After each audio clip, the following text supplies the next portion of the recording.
dari banyak wilayah orang-orang Yunani, mereka belum punya Injil. Seorang yang digerakkan Tuhan namanya Lukas. Saya mengajak bagaimana Lukas mengawali suratnya, mengawali Injilnya. Kita buka Lukas bab 1 ya.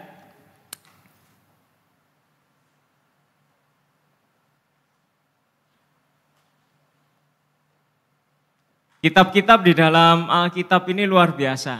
Buku yang didokumentasi ribuan tahun. Penulisnya jelas, kepada siapa juga jelas. Sampai hari ini masih bisa dibaca oleh semua orang. Lukas pasal 1 ayat 1 sampai 4. Lukas pasal 1 ayat 1 sampai 4. Kita baca ya, sama-sama ya. Theophilus yang mulia, nah, kepada siapa surat ini? Theophilus, satu orang pribadi, Theophilus. Banyak orang telah berusaha menyusun suatu berita tentang peristiwa-peristiwa yang apa? Telah terjadi di antara kita. Jadi ini bukan buku fiksi, bukan dongeng, bukan karangannya orang. Seperti yang disampaikan kepada kita oleh mereka yang dari semula adalah apa? Saksi mata dan pelayan firman. Karena itu setelah aku menyelidiki segala peristiwa itu dengan seksama dari asal mulanya, aku mengambil keputusan untuk membukukannya dengan teratur bagimu, supaya engkau dapat mengetahui bahwa segala sesuatu yang diajarkan kepadamu sungguh apa? Benar. Perhatikan caranya Lukas menulis Injil ini ya. Di ayat 3 tadi, karena itu setelah aku apa? Baca. Menyelidiki segala peristiwa itu dengan apa? Seksama. Jadi pada waktu Lukas menulis Injil ini, dia tidak main-main. Dia berani mempertanggungjawabkan bahwa tulisannya apa? Benar. Sampai di sini dulu, saudara. Ini adalah seorang peneliti. Saudara tahu kalau dokter ya, dokter itu harus teliti. Makanya di dalam segala sesuatu dia juga harus teliti. Termasuk ketika dia membuat karya tulis ini. Yang awalnya ditujukan pada Theophilus, yang akhirnya dibaca semua orang dari segala abad. Sampai kita juga baca. Luar biasa bagaimana Roh Kudus memimpin Lukas. Menggerakkan Lukas menulis Injil. Dokumennya sampai sekarang masih lengkap, masih bisa kita terima dengan baik. Saya mengajak kita buka bab berikutnya. Apa yang diselidiki oleh Lukas, yang diamati, yang dicatat dari Lukas pasal 24. Lukas pasal 24 ayat 13 sampai 36. Lukas pasal 24 ayat 13 sampai 36.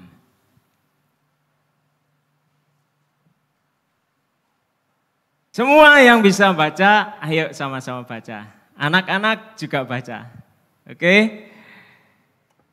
Kita mulai ya ayat 13, Lukas 24 ayat 13. Pada hari itu juga 2 orang dari murid-murid Yesus pergi ke sebuah kampung bernama Emmaus yang terletak kira-kira 7 mil jauhnya dari Yerusalem. Dan mereka bercakap-cakap tentang segala sesuatu yang telah terjadi. Ketika mereka sedang bercakap-cakap dan bertukar pikiran, datanglah Yesus sendiri mendekati mereka, lalu berjalan bersama-sama dengan mereka. Tetapi ada sesuatu yang menghalangi mata mereka sehingga mereka tidak dapat mengenal Dia. Yesus berkata kepada mereka, "Apakah yang kamu percakapkan sementara kamu berjalan?" Maka berhentilah mereka dengan muram. Seorang dari mereka namanya Kleopas menjawabnya, "Adakah engkau satu-satunya orang asing di Yerusalem yang tidak tahu apa yang terjadi di situ pada hari-hari belakangan ini?" Katanya kepada mereka, "Apakah itu?" Jawab mereka, "Apa yang terjadi dengan Yesus orang Nazaret? Dia adalah seorang nabi yang berkuasa dalam pekerjaan dan perkataan di hadapan Allah dan di depan seluruh bangsa kami. Tetapi imam-imam kepala dan pemimpin-pemimpin kami telah menyerahkan Dia untuk dihukum mati. Dan mereka telah menyalibkannya. Padahal kami dahulu mengharapkan bahwa Dialah yang datang untuk membebaskan bangsa Israel. Tetapi sementara itu telah lewat 3 hari sejak semuanya itu terjadi. Tetapi beberapa perempuan dari kalangan kami telah mengejutkan kami. Pagi-pagi buta mereka telah pergi ke kubur dan tidak menemukan mayatnya. Lalu mereka datang dengan berita bahwa telah kelihatan kepada mereka malaikat-malaikat yang mengatakan bahwa Ia hidup. Dan beberapa teman kami telah pergi ke kubur itu dan mendapati bahwa memang benar yang dikatakan perempuan-perempuan itu, tetapi Dia tidak mereka lihat. Lalu Ia berkata kepada mereka, "Hai kamu orang bodoh, betapa lambannya hatimu, sehingga kamu tidak percaya segala sesuatu yang telah dikatakan para nabi. Bukankah Mesias harus menderita semuanya itu untuk masuk ke dalam kemuliaannya?" Lalu Ia menjelaskan kepada mereka apa yang tertulis tentang Dia dalam seluruh kitab suci, mulai dari kitab-kitab Musa dan segala kitab nabi-nabi. Mereka mendekati kampung yang mereka tuju, lalu Ia berbuat seolah-olah hendak meneruskan perjalanannya. Tetapi mereka sangat mendesaknya, katanya, "Tinggallah bersama-sama dengan kami, sebab hari telah menjelang malam dan matahari hampir terbenam." Lalu masuklah Ia untuk tinggal bersama-sama dengan mereka. Waktu Ia duduk makan dengan mereka, Ia mengambil roti, mengucap berkat, lalu memecah-mecahkannya dan memberikannya kepada mereka. Ketika itu terbukalah mata mereka dan mereka pun mengenal Dia, tetapi Ia lenyap dari tengah-tengah mereka. Kata mereka seorang kepada yang lain, "Bukankah hati kita berkobar-kobar ketika Ia berbicara dengan kita di tengah jalan dan ketika Ia menerangkan kitab suci kepada kita?" Lalu bangunlah mereka dan terus kembali ke Yerusalem. Di situ mereka mendapati ke-11 murid itu. Mereka sedang berkumpul bersama-sama dengan teman-teman mereka. Kata mereka itu, "Sesungguhnya Tuhan telah bangkit dan telah menampakkan diri kepada Simon." Lalu kedua orang itu pun menceritakan apa yang terjadi di tengah jalan dan bagaimana mereka mengenal Dia pada waktu Ia memecah-mecahkan roti. Dan sementara mereka bercakap-cakap tentang hal-hal itu, Yesus tiba-tiba berdiri di tengah-tengah mereka dan berkata kepada mereka, "Damai sejahtera bagi kamu." Wow, kisah yang luar biasa, saudara. Lukas mewawancarai orang-orang yang pastinya kenal sama Kleopas. Seseorang dari 2 murid yang menuju ke Emmaus. Lukas ini teliti sekali. Dia menyimak apa yang diceritakan oleh Kleopas. Bagaimana pada saat mereka berjalan dari Yerusalem ke Emmaus. Lukas ini teliti sekali ya, bahkan jaraknya Emmaus ke Yerusalem aja sampai dicatat sama Lukas. Berapa? 7 mil. Teliti sekali. Kejadian ini dicatat oleh Lukas pada hari di mana Yesus bangkit.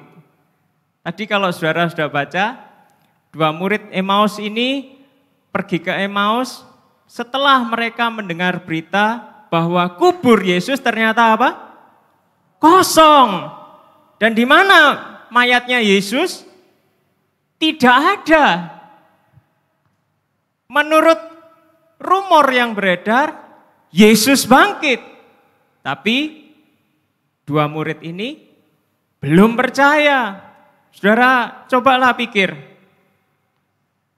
Di zaman sekarang aja ya, kalau ada orang yang meninggal, misalnya nenek kita meninggal, tiba-tiba bangkit, saudara bisa percaya enggak? Bisa percaya enggak? Apalagi waktu malam saudara sudah tidur, ada yang ketok-ketok pintu, bilang siapa? Nenekmu.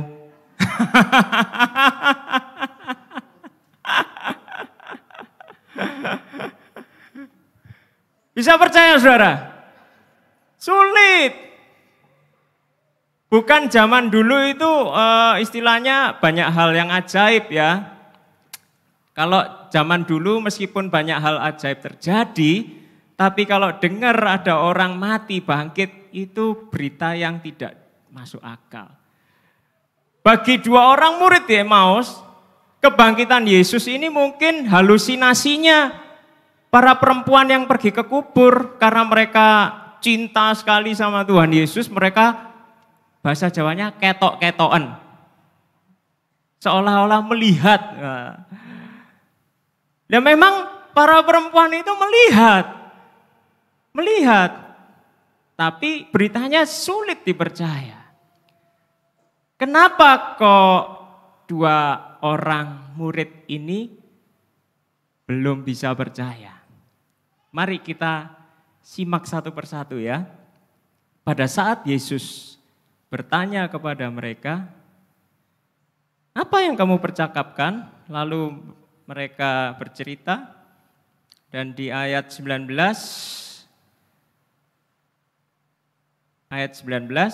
jawab mereka kepada Yesus, dia berkata, apa yang terjadi dengan Yesus orang Nazaret? Dia adalah apa? Seorang apa? Seorang apa? Nabi. Buat mereka Yesus itu siapa? Nabi. Sejak zaman orang Israel, keberadaannya itu muncul di antara bangsa-bangsa, yaitu pada saat mereka di Mesir, mereka sudah dipimpin oleh seorang nabi. Nabi yang pertama muncul dan spektakuler bagi orang Israel, namanya depannya juga M. Siapa saudara? Musa. Unik ya, nabinya orang Israel yang pertama Musa. Injil pertama Matius, depannya M. Ada yang di sini depannya M? Ada? Mau membuat sejarah yang depannya M itu. Saudara, buat mereka orang-orang yang secara spektakuler dipakai oleh Allah untuk melakukan hal-hal yang ajaib, buat mereka itu adalah nabi. Nabi. Seolah-olah sudah enggak ada lagi yang di atasnya nabi. Bagi mereka Yesus nabi besar. Nabi besar yang muncul. Nah, sekarang kita lihat saudara. Pada saat-saat sebelumnya memang Yesus belum pernah menyatakan kepada banyak orang. Yang Tuhan Yesus nyatakan identitasnya itu hanya kepada orang tertentu, yaitu 12 rasul, 12 murid Yesus. Tapi murid-murid Yesus ini banyak, bukan cuma 12. Antara lain yang kita baca ini, 2 murid yang pergi ke Emmaus. Ini 2 murid dari murid-murid yang lain yang bukan 12 rasul. Kita lihat ayat 25 dan 26. Lalu ia berkata kepada mereka, "Hai kamu orang bodoh, betapa lambannya hatimu, sehingga kamu tidak percaya segala sesuatu yang telah dikatakan para nabi." Ayat 26, baca keras. Bukankah Mesias harus menderita semuanya itu untuk masuk ke dalam kemuliaannya? Yesus membuka identitasnya bahwa dia lebih dari nabi, dia adalah Mesias. Ini loh bedanya saudara. Mesias. Bahasa Yunaninya yang kita sering pakai Kristus. Mesias, Kristus. Mengapa dua orang murid ini tidak bisa mengerti apa yang terjadi? Karena di mata mereka Yesus cuma nabi. Dan banyak orang yang mengakui Yesus cuma nabi. Bahkan sampai sekarang ada orang yang mengakui dia sebatas nabi. Dia bukan Mesias. Tapi Yesus dengan jelas menyatakan identitasnya. Mesias harus menderita.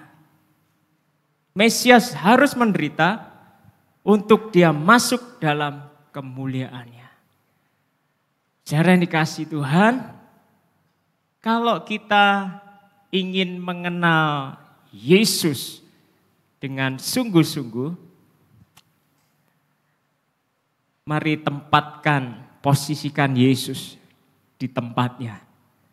Dia Tuhan. Amin. Dia adalah Mesias. Dia adalah Kristus. Kalau saudara memposisikan Tuhan Yesus di tempatnya, dia Tuhan. Dialah juru selamat. Dialah Mesias yang mampu menyelamatkan hidup saya. Maka rahasia surga akan dibuka buat saudara. Amin. Saudara masih ingat Tuhan Yesus pernah tanya pada murid-muridnya, menurut orang siapa aku? Menurut kamu siapa aku? Dan kalau pada saat ini Tuhan Yesus sendiri yang bertanya pada saudara, menurut kamu siapa aku? Hai anak-anak yang mulai kecil, mulai sudah sekolah minggu, menurut kalian siapa Yesus buatmu? Mari saudara, kenal Yesus lebih dekat lagi, lebih dalam lagi. Amin. Karena semakin dalam saudara di dalam Tuhan Yesus semakin asik, bukan semakin boseni. Kan ada tuh orang-orang Kristen yang saking lamanya sampai bosen sama Yesus. Iya kan? Sampai ke gereja sih ke gereja, tapi nggak pernah doa, nggak pernah baca Alkitab. Kalau ditanya sudah tahu semua itu. Udah tahu, sudah hafal, Yesus lahir di mana tahu, Yesus mulai bekerja umur berapa tahu, Yesus mati di mana tahu, Yesus bangkitnya kapan tahu, Yesus naik ke surga tahu. Semua tahu, sudah lengkap, pengetahuannya sudah lengkap. Orang boleh punya pengetahuan yang lengkap tentang Yesus. Pertanyaannya, punya pengalaman sama Yesus enggak saudara? Punya pengalaman sama Yesus enggak saudara? Kalau saudara punya pengetahuan lengkap tentang Yesus, maaf, belum dapat tiket ke sana, S-nya huruf besar, ke sana. Saudara tahu? Ke sana, ya S-nya huruf besar. Kalau saudara punya pengalaman dengan Yesus, baru ada tiket ke sana. Mau saudara? Ambil tiketnya, free. Sudah dibayar lunas oleh Tuhan Yesus. Yang kedua, mengapa dua murid di Emmaus ini belum bisa mengenal Yesus dengan baik? Kita lihat saudara. Ayat 21. Ayat 21. Jawab. Baca sama-sama. Padahal kami dahulu mengharapkan bahwa dialah yang datang untuk membebaskan orang Israel. Apa harapan mereka? Yesus datang membebaskan Israel. Israel waktu itu dijajah. Dan gak ada orang yang dijajah itu senang, saudara. Gak ada orang zaman dulu, zaman kemerdekaan, mungkin zamannya Kong Riki mungkin bisa cerita ya.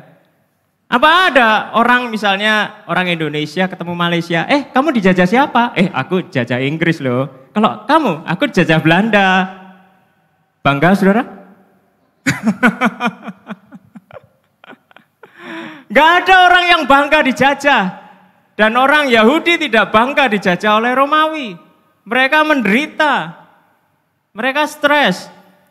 Ketika Yesus muncul, dia berkata, wah ini anak Daud, Mesias, yang akan membebaskan bangsa Israel. Pikiran mereka adalah pemulihan kerajaan Israel. Saudara, kalau kita ikut Tuhan Yesus, tetapi kita tidak tahu apa maksud Tuhan dalam hidup kita, saudara tidak akan mengerti kehendak Tuhan. Saudara tidak akan mengerti Alkitab. Tidak akan ngerti. Di pikirannya mereka, Yesus datang sebagai superhero yang membebaskan orang Israel. Tetapi yang ada di pikirannya Yesus adalah Dia datang untuk mengampuni dosa kita. Amin. Dia datang untuk membebaskan saudara dari dosa. Amin. Dia datang untuk melepaskan saudara dari perbudakan dosa. Supaya kita tidak dijajah dosa. Pikirannya para murid, Yesus membebaskan mereka dari penjajahan Israel. Pikirannya Yesus datang untuk membebaskan kita semua dari penjajahan dosa. Nah, kalau saudara mau mengerti akan kehendak Tuhan, persepsi saudara harus sama dengan persepsinya Yesus. Kalau ditanya sama orang, siapa Yesus buat kamu? Orang-orang yang belum mengenal Tuhan Yesus dengan sungguh-sungguh, mereka akan berkata, Yesus itu pembuat mujizat yang paling top sepanjang sejarah. Jadi kalau saudara butuh mujizat, datang pada Yesus. Kalau saudara butuh berkat, datang pada Yesus, jangan pada dukun. Kalau perlu apa-apa pertolongan, cari Yesus. Cuma sebatas itu tok, saudara. Kalau pengertiannya cuma sebatas ini, Yesus cuma penolong, Yesus cuma pembuat mujizat, kita tidak akan tidak akan ngerti apa rencana Tuhan dalam hidup kita. Amin. Kalau kita tahu apa tujuan Yesus datang ke dunia, Dia datang untuk aku. Dia tidak mau melihat aku hidup di bawah penjajahan dosa. Dia mau aku dilepaskan. Dia mau aku hidup menurut kehendak Allah. Dia mau aku selamat. Dia mau aku tidak binasa. Dia mau aku tidak masuk neraka. Dia mau aku masuk surga. Kalau saudara punya pengertian ini, saudara lebih cepat nangkap apa maksud Tuhan dalam hidupmu. Amin. Amin, saudara. Yesus datang supaya kita bebas dari dosa. Yesus datang memberi contoh bagaimana kita hidup menurut kehendak Allah. Jadi saudara, mari kita berubah. Kalau kita enggak berubah-berubah, kalau pikiran kita tetap dengan pikiran yang nuansa duniawi, nanti dibilang gini loh sama Tuhan Yesus. Coba lihat saudara, ayat 25. Ayat 25. Saudara berani baca? Berani baca? Berani baca? Ini kalau orang yang pikirannya tidak mau diubah, ya, atau sulit berubah. Ini ayat 25. Baca sama-sama ya. Lalu ia berkata kepada mereka, "Hai, orang apa? Orang apa? Bodoh." Mau dibilang bodoh sama Tuhan Yesus. Ternyata ikut Tuhan itu harus apa? Loh, gak mau toh. Ikut Tuhan Yesus harus apa? Pinter gitu dong. Masa gak mau pinter?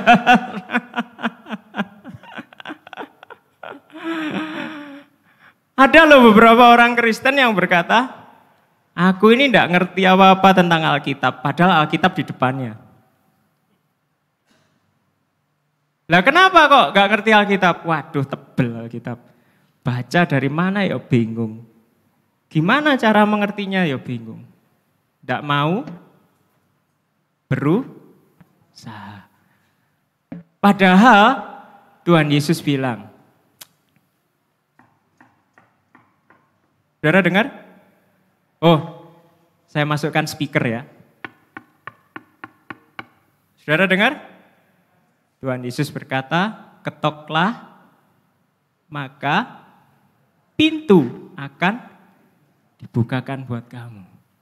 Lah kalau saudara baca enggak ngerti ya tanya toh sama Tuhan. Betul enggak saudara? Kalau enggak ngerti tanya sama Tuhan yang menginspirasi munculnya Alkitab. Pasti Tuhan membukakan rahasianya yang selama ini kita tidak mengerti, dibuat mengerti. Ya memang harus berusaha. Karena Tuhan tidak suka orang yang serba instan. Tidak ada orang Kristen yang pertumbuhannya instan, saudara. Tidak ada. Emang ikut Tuhan enak. Harus berjuang. Amin. Kalau mau ngerti kehendak Tuhan harus berjuang. Kalau mau pinter harus berjuang. Saudara ingat gak waktu kita pertama semua belajar baca tulis saudara? Masih ingat gak? Mari kita review masa lalu kita. Di mana kita bingung huruf B sama D bedanya apa? Sudah tahu bedanya B sama D? Bedanya huruf P sama Q kecil. Tahu nggak? Masa di sebelah kiri apa kanan tongkatnya? Waktu kita kecil bingung. Nulis babi, nulisnya dadi. Iya nggak saudara? Tapi waktu itu saudara berjuang supaya bisa menulis dengan benar. Baca Alkitab apalagi saudara.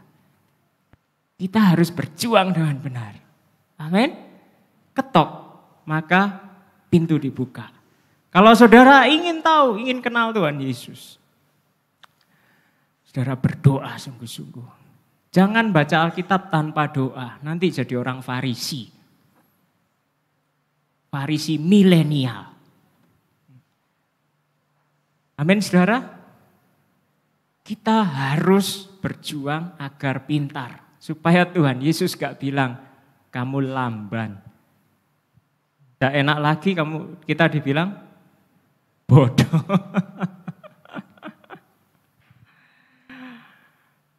Lalu kalau kita mau ngerti firman Tuhan dengan benar, ingat tadi, posisikan Yesus di tempatnya, dia Tuhan, dia yang maha tinggi, dia bukan sekedar nabi. Amin.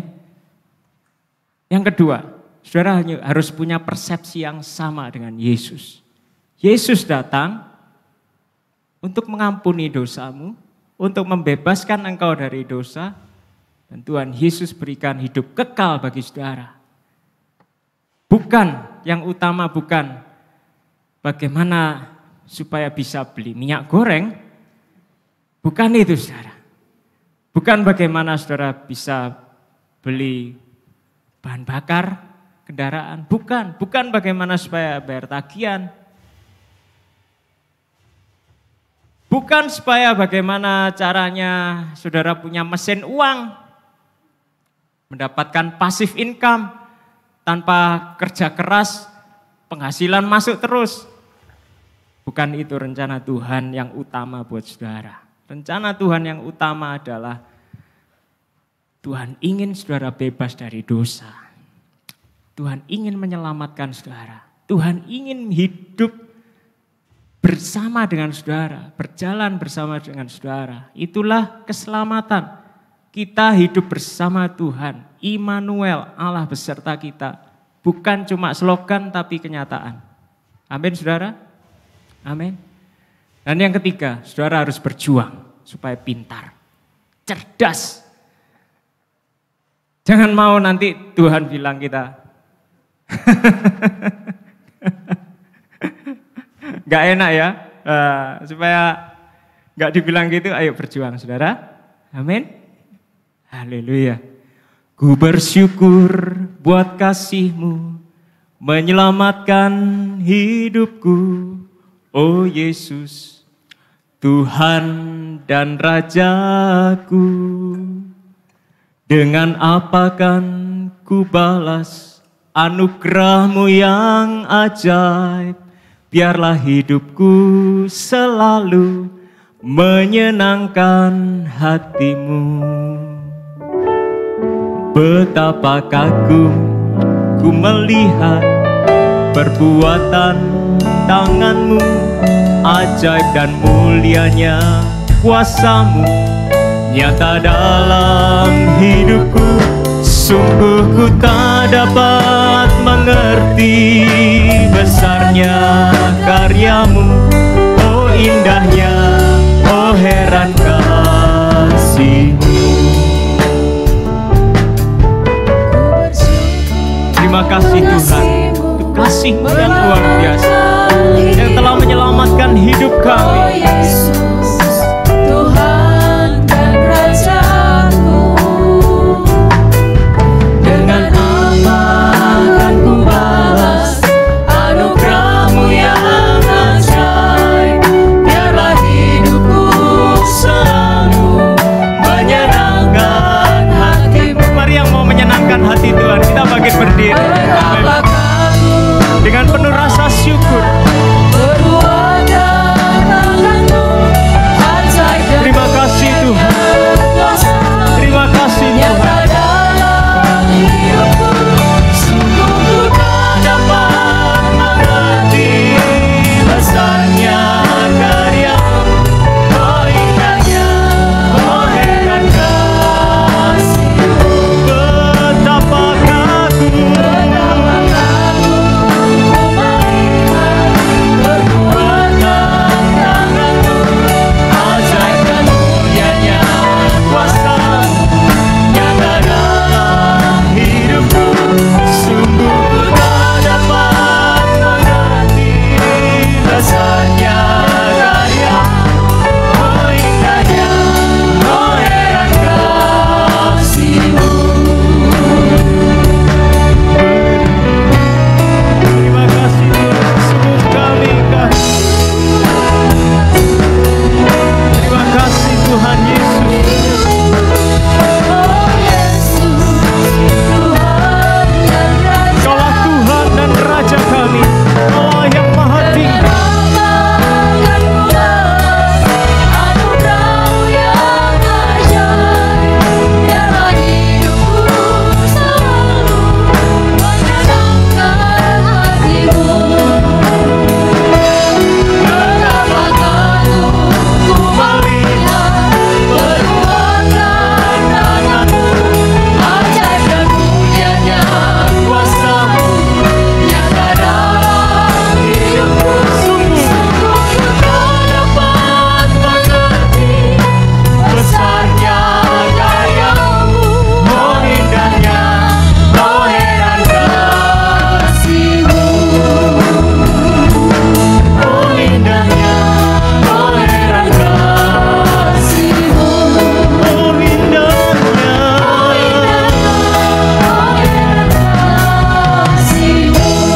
Mari kita merenungkan betapa besar kasih Tuhan Yesus buat kita masing-masing. Betapa besar kasih Tuhan buat saudara. Dia rela menderita. Dia rela disalib. Dia rela disembelih sebagai ganti saudara dan saya yang mati, menggantikan hukuman mati kita di neraka.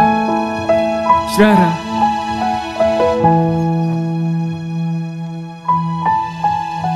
hidup dalam penderitaan neraka sungguh berat. Membayangkan saja kita merasa berat. Apalagi kalau kita sampai masuk ke sana.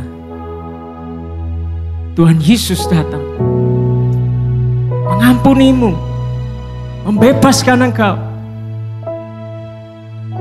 Segala dosamu dibebaskan. Supaya engkau hidup menurut kehendak Allah. Saudara bisa masuk dalam kebahagiaan yang kekal. Mari kita syukuri saudara, mari bersyukur. Mari bersyukur, masing-masing bersyukur. Terima kasih Tuhan. Terima kasih.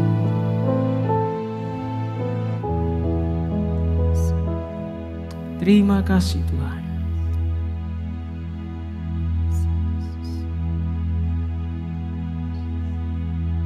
Saudara-saudara yang bersyukur pada Tuhan. Lagu tadi yang kita nyanyikan berkata, aku mau menyenangkan hati Allah. Aku mau hidup menyenangkan hatinya. Pada saat ini saya mengajak masing-masing saudara. Saudara boleh dengan duduk, saudara boleh tetap berdiri. Yang penting pada saat ini saudara punya kedekatan dengan Tuhan. Saudara merasakan kehadiran Tuhan. Dan pada saat ini, mari masing-masing saudara bertanya kepada Tuhan. Tuhan, apa yang dapat aku lakukan untuk bisa menyenangkan hatimu? Mari saudara, masing-masing bertanya pada Tuhan. Dan masing-masing saudara, biarlah saudara mendapat jawaban yang lembut dari Tuhan. Saya percaya Roh Kudus ada di sini. Roh Kudus berbicara pada setiap saudara. Tuhan, apa yang harus aku lakukan agar aku dapat menyenangkan? Oh Yesus.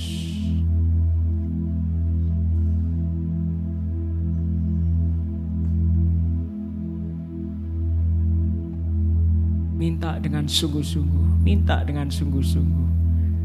Siapa yang mengetok pintu, pintu dibukakan. Siapa yang mencari, dia akan mendapat.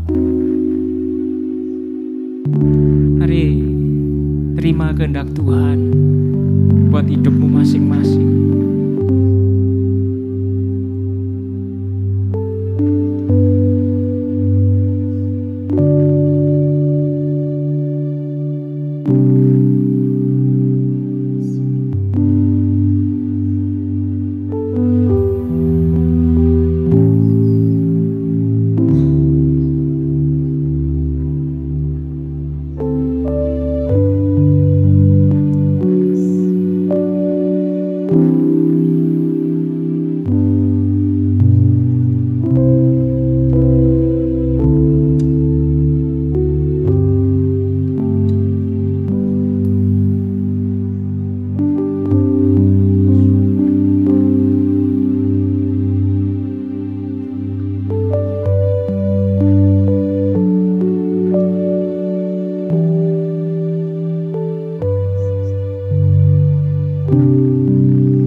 Saudara-saudara yang sudah menerima jawaban Tuhan, mari lakukan dengan penuh komitmen.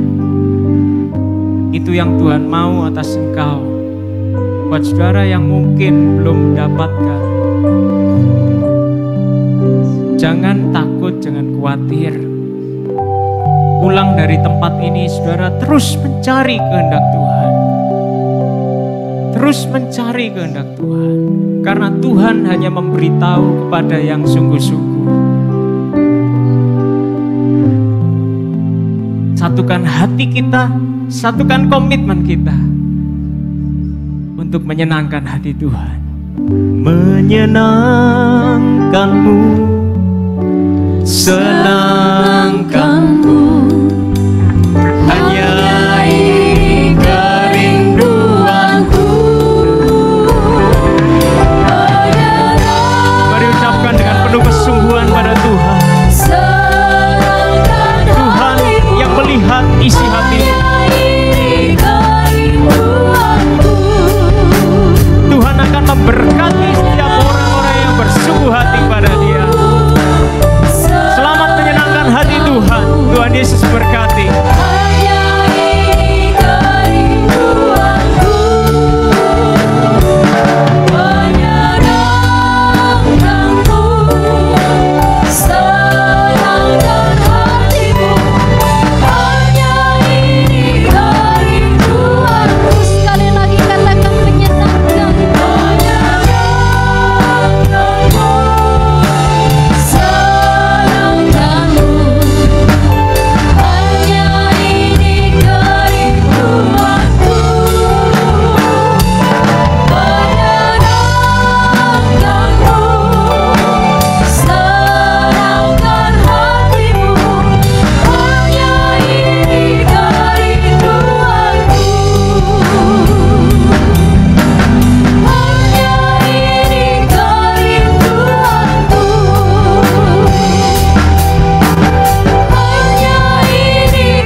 Silakan duduk Bapak Ibu Saudara yang dikasihi Tuhan. Bersama kita akan berdoa untuk persembahan. Saudara yang mengikuti ibadah di tempat ini, pulang dari setelah selesai ibadah ini nanti, saudara boleh memasukkan persembahan di tempat yang sudah disediakan. Dan saudara yang mengikuti ibadah di rumah-rumah, saudara boleh memberikan persembahan melalui rekening GBI Emmanuel Revival Center. Saudaraku yang dikasihi Tuhan, setelah ibadah ini selesai, mohon kepada saudara yang ada di tempat ini, yang mengikuti ibadah ini di tempat ini, untuk menunggu sebentar. Itu saja pengumumannya, mari kita berdoa. Bapa, kami mengucap syukur untuk kasih-Mu, untuk berkat-Mu atas setiap kami. Kiranya Tuhan, Engkau Tuhan menguduskan setiap persembahan umat-Mu di dalam nama Tuhan Yesus. Engkau Tuhan yang memberkati setiap anak-anak-Mu. Di dalam nama Tuhan Yesus kami memberi dengan ucapan syukur. Haleluya. Amin. Kami mengundang saudara yang berulang tahun di sepanjang dari minggu yang lalu hingga hari ini untuk bangkit berdiri di tempat masing-masing. Kami akan berdoa untuk saudara. Saudara yang berulang tahun ataupun yang merayakan ulang tahun pernikahan.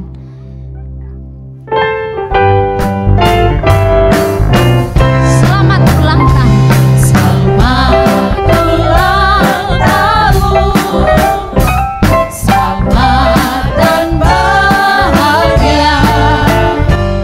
Kiranya Tuhan memberkati selamat panjang umur. Bapa, di dalam nama Tuhan Yesus kami memberkati setiap saudara-saudara kami yang saat ini sedang berdiri karena mereka berulang tahun. Tuhan, terima kasih untuk penyertaan-Mu di dalam hidup mereka. Terima kasih untuk berkat-berkat yang sudah Kau limpahkan dalam hidup mereka. Bapa, kami memberkati mereka pagi ini. Biarlah kiranya Engkau membawa mereka untuk makin dekat dengan Engkau. Biarlah Roh Kudus boleh berkarya lebih dan lebih di dalam hidup mereka, sehingga mereka boleh hidup menyenangkan hatinya Tuhan. Kami percaya kehendak-Mu Kau nyatakan di dalam hidup mereka masing-masing pribadi. Terima kasih Bapa, yang sekolah Tuhan berkati di sekolahnya agar mereka boleh menjadi anak-anak yang pandai. Kemudian mereka yang bekerja Tuhan berkati agar pekerjaan mereka menjadi pekerjaan yang menghasilkan. Kami juga berdoa saat ini untuk mereka yang mungkin membutuhkan pekerjaan, biarlah Tuhan yang akan membuka jalan sehingga mereka boleh mendapatkan pekerjaan yang tepat, yang sesuai dengan kehendak Tuhan. Bapa, saat ini juga kami berdoa bagi saudara-saudara kami yang merayakan ulang tahun pernikahan. Bapa, kami berdoa agar pernikahan mereka menjadi pernikahan yang indah di mata Tuhan. Walaupun mungkin sudah bertahun-tahun mereka menjalani kehidupan pernikahan, tapi kami percaya anggur yang manis selalu ada di dalam kehidupan keluarga mereka. Terima kasih Tuhan, berkati suami, istri, anak-anak, semuanya menjadi keluarga bahagia, keluarga harmonis, keluarga yang menyenangkan hati Tuhan. Terima kasih Bapa, ini doa kami dalam nama Tuhan Yesus. Haleluya, amin. Silakan duduk Bapak Ibu Saudara. Mari saya mengundang semua jemaat untuk berdiri kembali. Mari kita sambut berkat Tuhan. Siapkan hatimu, buka hatimu untuk menerima berkat. Kau hadir di sini, ku rasakan kuasa yang ada atasku. Kau nyata di sini,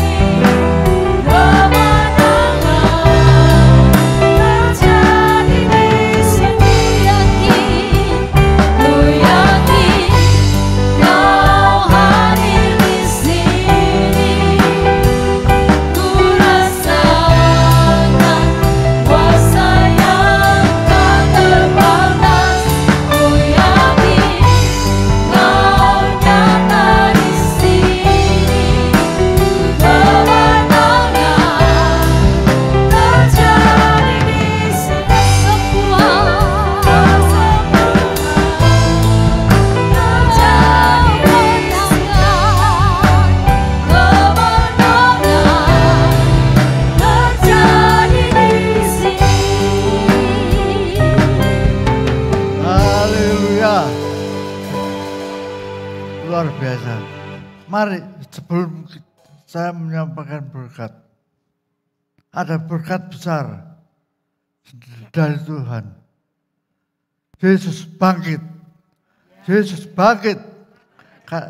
Katakan, Yesus bangkit. Yesus bangkit. Kita nyanyikan lagu itu. Lagu lama. Yesus bangkit.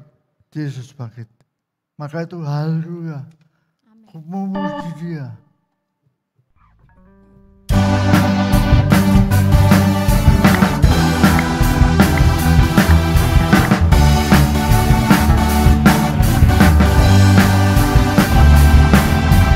Yesus bangkit,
Yesus bangkit, agar kita juga bangkit bersama dia. Amin. Harapannya luar biasa. Sungguh, karunia dan penyertaan Allah Bapa dan Tuhan Yesus yang bangkit menyertaimu selalu. Persekutuan Roh Kudusnya memberimu semangat kehidupan makin nyata. Haleluya. Amin.